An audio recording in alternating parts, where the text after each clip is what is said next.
Picture this. You sit down at your desk with your coffee or your cacao, ready to tackle the easy things you've been avoiding for 3 days. Maybe it's scheduling a single social media post or sending one simple email. Takes 5 minutes max. But instead of doing it, you suddenly start reorganizing your desktop or research a completely unrelated topic, or you check your email for the 17th time. And here's what makes it worse. You know that it's easy. You've done this task 100 times. So why does your body freeze up like it's about to jump out of an airplane? Because it's not the task that's hard. It's what your nervous system thinks will happen after. Today, I'm breaking down the psychology and neuroscience of procrastinating on simple tasks. Not the hard stuff, the easy stuff that somehow becomes impossible. Because once you understand what's really going on in your nervous system, you can work with it instead of fighting it. I'm Diane, and I guide soulpreneurs to fall back in love with their business again by creating systems that support both their back end and their internal nervous system. Let's get into it. So here's what most productivity advice gets wrong. They tell you that procrastination is about laziness or lacking discipline or poor time management. But when I work with creative entrepreneurs who are procrastinating on genuinely easy tasks, that's never what's actually happening. Let me walk you through 3 psychological layers. Layer 1.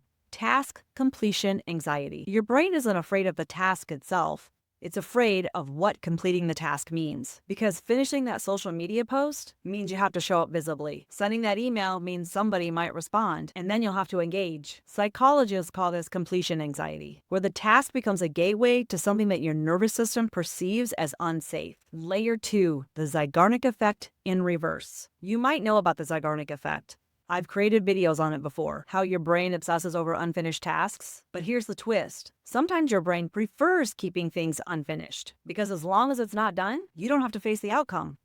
That blog post that you've been almost finishing for weeks, your brain knows that once it's published, you're open to judgment. So it stays in the safe, perpetual, almost done state. And layer 3, functional freeze response. And this is the one that most people don't understand. Because when you sit down to do that simple work, your body just won't. And that's often a freeze response. Your autonomic nervous system has 3 main states: fight, flight, freeze. And freeze isn't just about trauma. It happens when your nervous system detects a threat that it can't fight or escape from. For soulpreneurs, that threat is often visibility, judgment, or even success itself. You're not broken. You're not lazy. Your nervous system is doing exactly what it was designed to do, to protect you from that perceived danger. So let me paint a picture about how this shows up in your day-to-day, because I guarantee that you'll recognize yourself in one of them. Scenario 1, social media spiral. You need to post one Instagram caption. Takes 5 minutes, but you spend 45 minutes scrolling other people's content first, telling yourself that you're getting inspired. But what's really happening is your nervous system is delaying the moment of visibility, because once you post, you're exposed. Scenario 2, the email perfectionism loop. You need to send one simple client follow-up email, but you rewrite it 7 times. Check the tone, add emojis, delete them, add them back. Suddenly, the 5-minute task has eaten an hour. Why? Because sending means waiting for a response. And what if they say no? What if they ghost you? Your brain would rather stay in the crafting phase forever. Scenario 3, the research rabbit hole. Oh, I can get behind this one.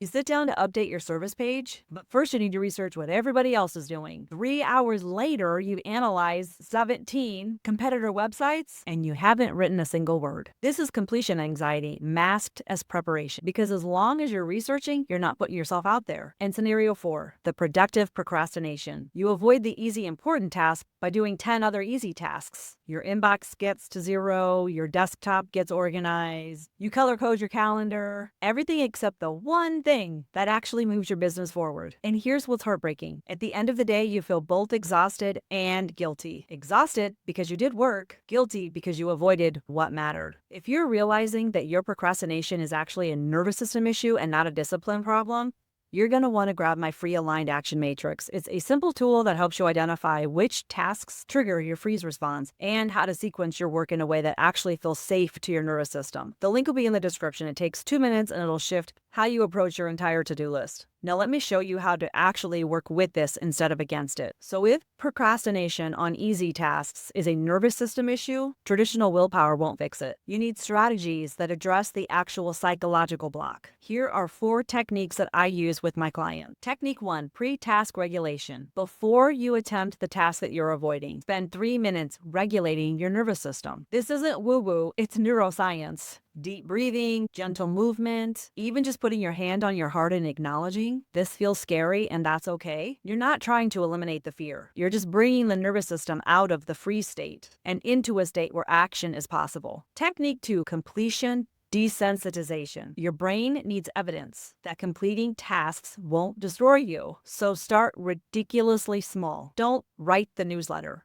Write the subject line. Don't create the offer. Write one bullet point. Don't post on social media. Save it as a draft first. What that's doing is teaching your nervous system that completion is safe by making completion so small that it can't possibly be threatening. Technique 3, externalize the outcome fear. Write down what you're actually afraid will happen if you complete the task. Not the task itself, the domino effect. If I post this, people will judge me. If I send this email, they might say no. If I launch this offer, nobody will buy. Once it's external, you can talk it out. Your nervous system relaxes when the threat is acknowledged and met with compassion. Technique 4, the 2-minute bridge. Tell yourself that you'll work on that task for 2 minutes. That's it. Set a timer. Why does this work? Because 2 minutes isn't threatening. Your nervous system can handle 2 minutes of anything. And here's the magic with that. About 70% of the time, once you start something, the momentum carries you through. The other 30% of the time, you stop doing the work after 2 minutes, and that's totally fine. You've still desensitized your free state a little bit more. Here's what I hope you understand. If you're consistently procrastinating on easy tasks, it's not a time management problem. It's a signal that something in your business backend or your internal state